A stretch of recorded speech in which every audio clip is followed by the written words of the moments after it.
अस्सलाम वालेकुम, मैं हूं डॉक्टर साजिदा शाहनवाज और आज का जो सवाल है वो बहुत इम्पोर्टेंट है। ये आप लोगों ने बारहा पूछा है हमारी रिसेप्शनिस्ट से, हमारे टेलीफोन ऑपरेटर से, जो लोग आपके फोन अटेंड करते हैं। सिद्रा, आप मुझसे सवाल पूछना चाह रही थी, पूछें प्लीज। जी मैडम, पेशेंट का क्वेश्चन है कि अगर हमें एजोस्पर्मिया का इशू है तो हमारे जो FSH, LH, टेस्टोस्टेरोन हार्मोन्स होते हैं उनका हमारे एजोस्पर्मिया से क्या लिंक है और वो क्यों जरूरी है, उनका अप डाउन होना क्यों जरूरी है? ठीक है, दैट्स गुड। अभी जो सबसे इम्पोर्टेंट बात है कि आपको मैं बताती चलूं कि जब भी हमारे पास पेशेंट को एजोस्पर्मिया वाला आता है तो एक सवाल क्वेश्चन उसके जेहन में भी आता है, डॉक्टर्स के जेहन में भी आता है कि क्या एजोस्पर्मिया जो है उसकी वजह क्या है, क्या ये ऑब्स्ट्रक्टिव है या नॉन ऑब्स्ट्रक्टिव है। ठीक है, क्या कोई ऑब्स्ट्रक्शन है। ऑब्स्ट्रक्शन को हम इनडायरेक्ट वे से कैसे पहले डील करेंगे, पहले हम ये देखते हैं कि क्या उसके ब्रेन से सिग्नल पूरे आ रहे हैं। ब्रेन के सिग्नल जो हैं उनको मेजर करने के लिए हम FSH और LH करते हैं। हमारे ब्रेन में एक छोटा सा हिस्सा होता है जिसको पिट्यूटरी ग्लैंड कहते हैं। पिट्यूटरी ग्लैंड सिग्नल भेजता है फॉलिकल स्टिमुलेटिंग हार्मोन और ल्यूटिनाइजिंग हार्मोन।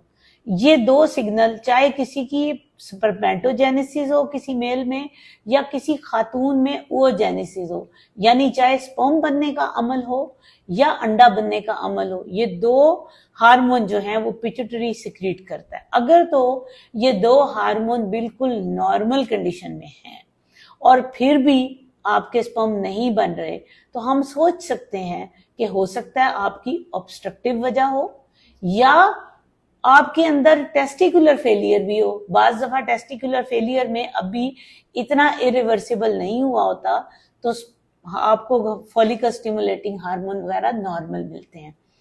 अगर ये तो मैंने बता दिया कि अगर नॉर्मल रिपोर्ट आई है। अगर रिपोर्ट बहुत कम है तो इसका मतलब है कि ब्रेन से सिग्नल नहीं आ रहे, पिट्यूटरी प्रॉपर सिग्नल नहीं दे रहा। आपके अंडा ना बनने की वजह या स्पर्म ना बनने की वजह जो है वो आपके पिट्यूटरी ग्लैंड है। इसका मतलब है हायर लेवल से आपको प्रॉपर कमांड ही नहीं आ रही, इसलिए आपका जो है नीचे स्पर्म नहीं बन रहे, एजोस्पर्मिया आपका इसलिए हो रहा है। ठीक है, उसका इलाज होता है, उसमें बकायदा हम इंजेक्शन देते हैं, मेडिसिन देते हैं, ट्रीटमेंट करते हैं। लेकिन अगर सपोज कि FSH LH ज्यादा हो जाता है, बहुत ज्यादा हाई लेवल पे आ रहा है, तो इसका मतलब है कि पिट्यूटरी बेचारा ब्रेन तो ज्यादा से ज्यादा सिग्नल दे रहा है और ज्यादा सिग्नल दे रहा है कि भाई काम करो काम करो, लेकिन फैक्ट्री डेड है। इसका मतलब है कि टेस्टिस के लेवल पे या ओवरी के लेवल पे अंडा या स्पर्म नहीं बन रहा। ठीक है, टेस्टिस स्पर्म ही नहीं बना रहे और ओवरी एग ही नहीं बना रही, लेकिन ऊपर से सिग्नल ना सिर्फ पूरे थे बल्कि ज्यादा हो गए। तो ज्यादा जिनके सिग्नल्स आ जाते हैं, FSH very high, LH very high, testosterone very low, उसका मतलब क्या है। मैंने आपको ये तो बताया कि FSH LH पिट्यूटरी से आते हैं, लेकिन टेस्टोस्टेरोन ओवरी में, उसके ओवरी में भी पैदा होता है और आपके टेस्टिस में भी पैदा होता है। ठीक है, टेस्टिस में ज्यादा प्रोडक्शन होती है, ओवरी में थोड़ी सी प्रोडक्शन होती है, क्योंकि ये थोड़ी सी प्रोडक्शन भी हमारे नॉर्मल फॉलिकुलोजेनेसिस के लिए जरूरी होती है, जिसको अक्सर डॉक्टर इग्नोर करते हैं। उनको ये पता नहीं होता कि ये नॉर्मल टेस्टोस्टेरोन लेवल फीमेल में भी कितना जरूरी है एक नॉर्मल ओजेनेसिस के प्रोसेस के लिए। तो इसलिए जब आपसे कोई पूछे तो आप लोग पेशेंट को ये कहें कि इसी से तो डॉक्टर आपकी ट्रीटमेंट करेंगे कि क्या आपको स्टेम सेल है या आपका प्रोसीजर ऑपरेशन होना है या आपको मेडिसिन या टीके लगाने हैं। ठीक है, ये चीज हमें बताएगी। आगे फिर जो रीजन होगी उसके मुताबिक हम आपको ट्रीट करेंगे।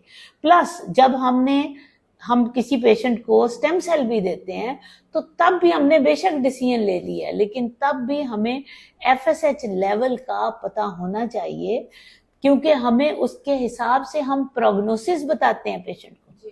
प्रोग्नोसिस का मतलब है कि आप में कितनी सक्सेस है।